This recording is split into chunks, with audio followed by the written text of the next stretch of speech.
yourselves? Like, I suppose on paper, was it a heavier defeat than it was in reality? Yeah, I suppose we were probably a bit slow to start.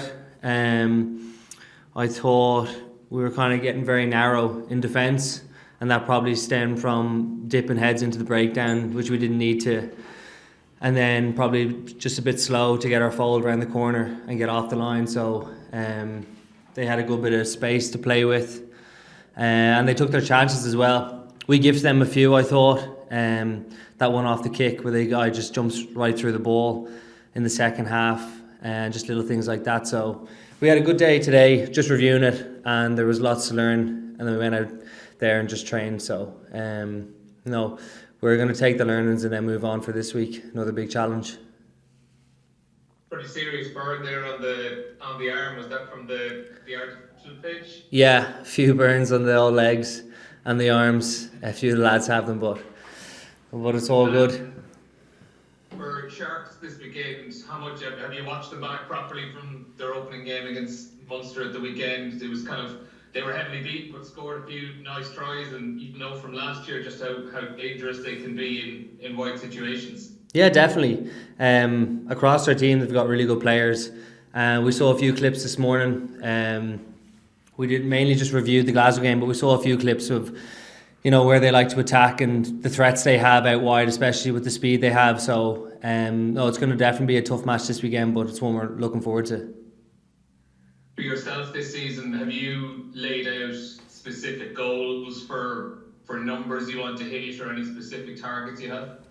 Not really numbers and stuff, but just like getting back, playing well, getting back in the starting team, those type of things. Just every week trying to put my hand up in training, and then when I go out into the pitch, I think it's important. Just being consistent, showing up every weekend and playing well is what I'm trying to do, and that's where my focus is at the moment.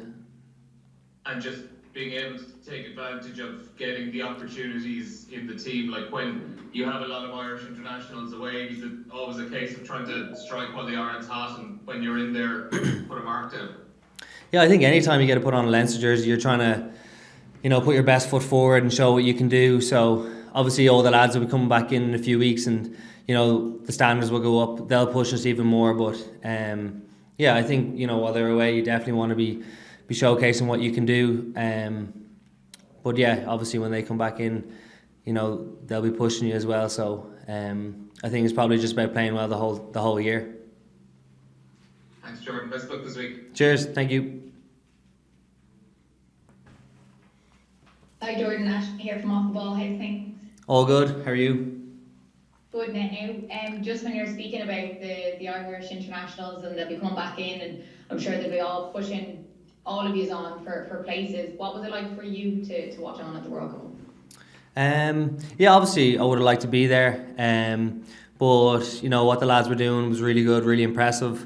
We were all cheering them on back at home. And yeah, they played really well through the pool stages, and unlucky not to get the win against New Zealand. I thought New Zealand's game plan was good, but I didn't think that was coming. I was backing the lads all the way, so a bit disappointed for them. Met up with a few of them and they were a bit low, but I think they're looking forward to getting back in here now. Yeah, I'd say so. And live without Johnny Sexton's going to be in for Leinster. What will that be like? What sort of loss will Johnny be to the Leinster squad? Yeah, he'll be a huge loss. He's been here the 7 years I've been here, and getting to play with him and train with him is something very special. What he's done for the club and for Ireland is huge. The standards that he drives in everyone, he gets the best out of you, and he's a massive competitor and a leader. He'll be a massive loss. And he's also great crack off the pitch. Anytime you get to go for a coffee with him and just have the chats and stuff. So yeah, he'll be a massive loss for everyone. This weekend then, you're looking forward to having the first home game of the season, I'm sure? Yeah, definitely. We haven't been back in the RDS in about, I think it's around 7 months maybe, something like that. So everyone's buzzing for it. Hopefully it's good turnout, and give the supporters something to cheer about. Brilliant, Jordan. Thanks so much. Cheers, thanks.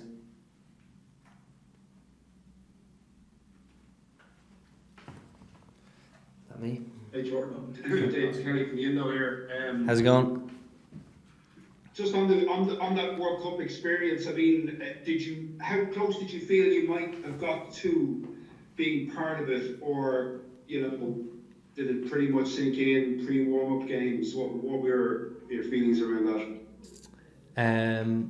Yeah, well, for me, I obviously wasn't involved in it, and yeah, obviously quite disappointed. I thought at the end of last season I was playing all right, so I thought I was going to have a chance of getting in, but that's the way it goes. That's sport. So yeah, it was disappointing not to be involved, but I think the lads, they did us all very proud, and as I said, we were all cheering them on and hoping they would do it, but yeah, it wasn't to be. Did you beat yourself up badly about it, or did you kind of just put it down to, like, you've had a lot of bad luck, like with injuries and stuff in recent times, which didn't help? Yeah, like, it was obviously very disappointing when I found out, and yeah, probably for the first few days, yeah, you're probably disappointed in yourself, beating yourself up a bit, but then I think it's important that you flip the page and you move on. I was on my holidays when I found out, so it was just about kind of trying to relax and switch off and just, obviously your mind wants to go 100 miles an hour, but it's just important just to kind of switch off and just relax and, flip the page and say to yourself that it is what it is, I can't change it now, so, I can just control what I can control, which is, trying to get back out on the pitch, play well, put my hand up, and just being consistent at that. So, yeah, that's what I'm going to focus on. I presume it makes the ambition burn still more to get back involved. Yeah, absolutely. That's the ultimate. You want to be playing for Ireland, and that's something that I want to do again. And I'm very motivated, very driven to do that. So I'll be doing everything I can to try and get that opportunity again. I find, speaking of Byrne, as Neil said, I mean, we have Connacht as well, and Ulster. I mean, with the artificial pitches, I'm a sad middle-aged old prop who hates them. What's your feeling yourself, and is there a chat amongst the lads in terms of their safety, their efficacy? I mean, what's the kind of feeling around that? For me, I don't mind it at all, really. I'd say it's a nice fast track. And especially when it's dry, you can move the ball around and play some good running rugby. So there's not too many lads that would be giving out about it, to be fair.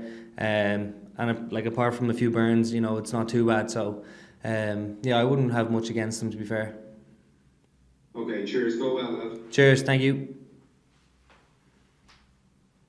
Jordan, it's John Swift. A lot of mobile wingers over there in France, not dissimilar to your own style of play. Were you encouraged by that? Yeah, definitely. There were some serious good wingers. Obviously the likes of Damien Penaud. He had a fantastic World Cup. Seeing what he can do, his work off the ball to put himself in the right places. Will Jordan's another great example of that. Really impressive. And then you obviously have the Irish boys doing really well. So, yeah, there was a lot of good rugby to be watched. And Ches and Colby, of course. So that's going to be an exciting match to come this weekend. Yeah, the defence lines now are so set and almost seam-proof. Is that something we're going to see going forward? Yeah, I don't know. Obviously, everyone's looking at the defence. We say defence wins championships, so it's obviously a big emphasis. But obviously, you still put as much time into the attack, and when you scout teams and you see how they defend, that's when you come up with plays to try break them down. And it's pretty hard to do at the moment. I think that's why they wrote in the 50-22 or 50-20 to make people mark those corners a bit more, so there is a bit more room in the front line. But I think it is going to get tougher to break down teams, but that's why your scout has to be good before the match to see where the space is. And finally, getting back into Leinster supporters, there was a huge turnout in Navan against Ulster. That was very encouraging, wasn't it? Yeah, definitely. We hadn't played in front of a crowd in a while, off the back of a long pre-season, so it was great to see some familiar faces in the crowd and cheering us on. So hopefully this weekend a good crowd turns up and we give them something to cheer about.